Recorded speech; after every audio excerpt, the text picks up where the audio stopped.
Sex and death, Picasso's great themes. This is a picture of his friend who committed suicide from unrequited love, Casagemus, done when young Picasso hadn't become a genius yet, but was just pastiching already existing styles, from Van Gogh to Toulouse-Lautrec. Everyone knows Picasso's blue period. Informed art world people think it's a bit sentimental. Everyone else loves it because it's sentimental. It's the stuff after they're not sure about, the genius stuff. When Picasso first painted La Demoiselle d'Avignon in 1906, when he was only 27, he rolled it up in a corner of the studio because he didn't know what it was. Even his friends didn't like it. Georges Braque said looking at it was like being made to drink petrol. But then gradually Picasso and Braque came to acknowledge it as the prototype for Cubism. It isn't interesting to think about Cubism as an ism anymore, but it is interesting to think about what it actually did. It made the painting more important than the picture. It made inventing more important than copying. It meant reality could be gutted and boned and put back together again as something else, as art. Picasso never made art from nature, he just made it out of his head. He made it up. He held on to reality only to have something to push around. Picasso was the first to think Cubism was a boring idea. Almost as soon as he invented it, a whole school of academic cubists started up. So he stopped putting the eyes on the side of the head and started putting them in the right place for a while. That was his neoclassical period of the 1920s. But then he put them in the wrong place again. And after that, just switched back and forth stylistically all the time. From smoothed out to jagged, from wildly distorted to calm, from angry to funny, from ugly to beautiful.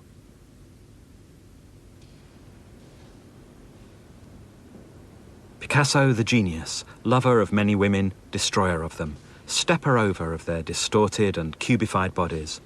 I don't despise the corny myths of Picasso the ego monster, Mr. Lovepants, but I know they're not the art. They're just the Hello magazine version, and I'm only faux Hello. I think there's a real Picasso, and it's in these real shapes and bodies, the bits and pieces that make up this art. This is the Picasso system in operation. It's here in this museum, but it's in our heads too. Art's new systems of now are mutations of his old system of then.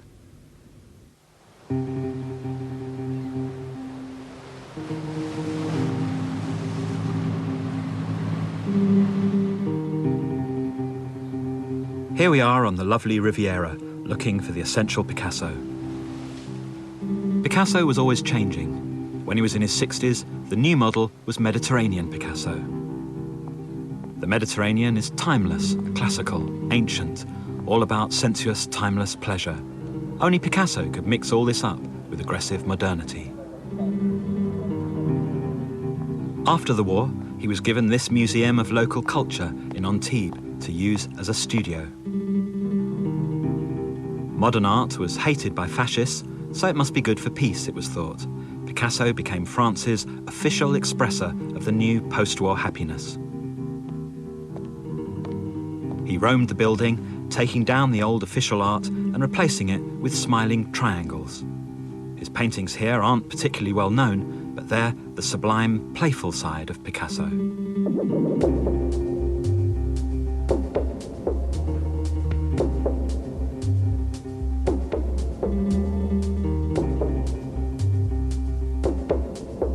These are modest masterpieces of ordinary life, the pleasures of the domestic and the everyday. To me, they're the awesome achievements of modern art, full of details of real things changed into painted things. Modernity with Picasso is Picasso's joie de vivre let loose, frolicky and funny, and feeling good without caring what others think. But of course, he didn't have to care, because a big support system of mythology and market was doing all that for him. This was another modern art system that Picasso invented, the system of the modern artist as entrepreneur and showman.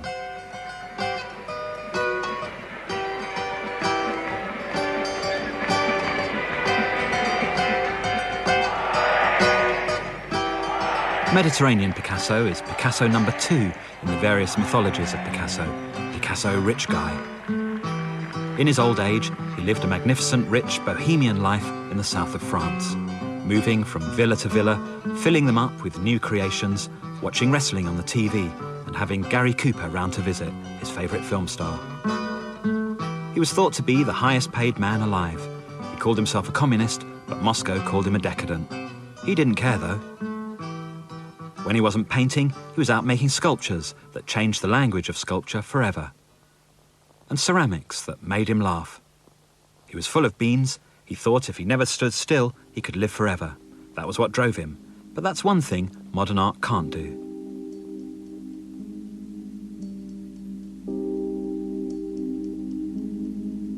This is almost the last picture he ever painted, a self-portrait from the year he died.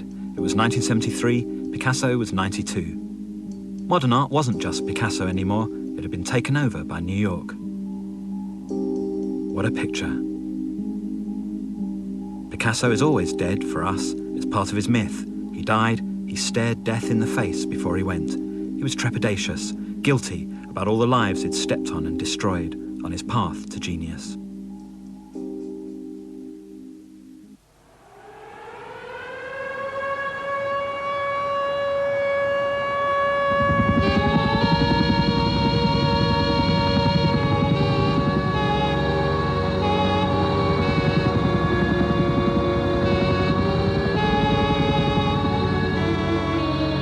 New York started taking over modern art in the Second World War.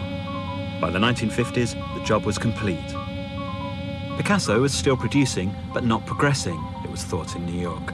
Progress was the big thing now. But who could be the sign of progress? Who could be as big as Picasso, but have the necessary newness? Jackson Pollock, artist of the abstract drip, doomed forever to be a cliché. What do we see when we see a Jackson Pollock? We see what Pollock stands for. Jackson Pollock stands for freedom, self-expression, and being American, and for a particular American financial success story. We see money building up. This painting, Autumn Rhythm, failed to sell at all when it was first shown in 1950, even though the asking price was only $1,200.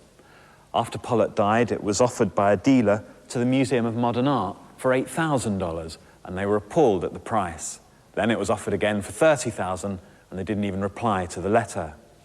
Eventually, the Metropolitan Museum bought it for $20,000. A trustee said, a painting this big must be worth something. 20 years later, in the mid-70s, the combined value of all Pollock's works in public and private collections was estimated to be $50 million, because he was a giant of American art. What else do we see? We see the whole tragedy of Pollock's life. Towards the end of it, he couldn't paint at all. He was a depressed alcoholic. He was violent. He used to punch people. And if they punched him back, which they often did, he used to cry. He had terrible insecurity. He thought he was a phony and a sellout. But the papers saw him as a macho, primitive, hard man, the tough guy who said, I don't paint nature, I am nature. But what do we see in just the look of it?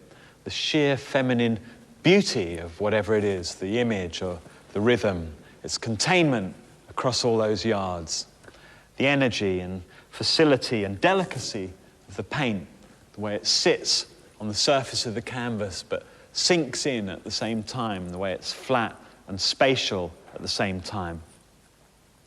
All that ease and grace, the illusion of something that's been made on instinct alone. What a weird mix of elements makes up our idea of what Jackson Pollock is. The romantic myth of the tortured artist. I like it, because I'm a bit romantic myself. I started coming to New York a lot in the early 80s, drawn by the allure of the hip, up-to-date, cutting-edge art that was being churned out here all the time then. But I often found myself secretly yearning for the old stuff, the abstract expressionist stuff. The abstract expressionist moment was the 1950s. It was an existential moment. It was all deep, anguished, pained, late-night soul-searching. It was a life of woozy, boozy, semi-intellectual or intermittently intellectual existential loneliness.